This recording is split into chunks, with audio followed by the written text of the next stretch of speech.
Alors, je suis heureux de vous accueillir au Collège pontifical canadien, une institution quand même historique et importante pour notre pays, pour notre Église. Nous sommes actuellement à 70% canadiens et les autres viennent de différents pays. Nous avons 3 Japonais, par exemple, nous avons un Brésilien, et nous avons des confrères africains de Zambie, du Bénin, du Congo. Une réalité en fait très internationale, très catholique, qui n'est pas nouvelle.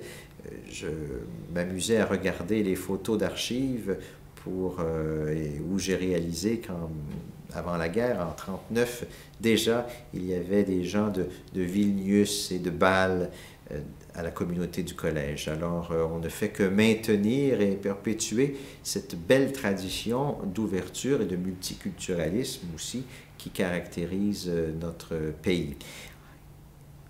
Les diverses régions du Canada sont aussi représentées.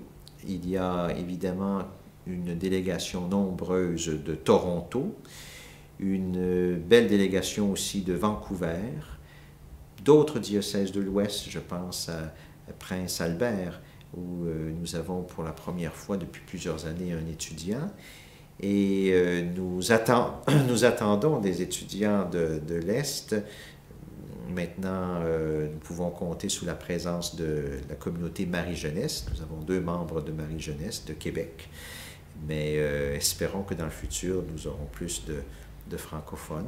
Depuis la fondation, les Québécois ont toujours été d'une certaine façon en majorité. Ça s'explique évidemment par le nombre de vocations qu'il y avait à ce moment-là au Québec. Je dis aussi les Canadiens français au sens plus large, puisqu'on avait des gens de Saint-Boniface, des diocèses de l'Ouest, où il y avait aussi beaucoup de francophones.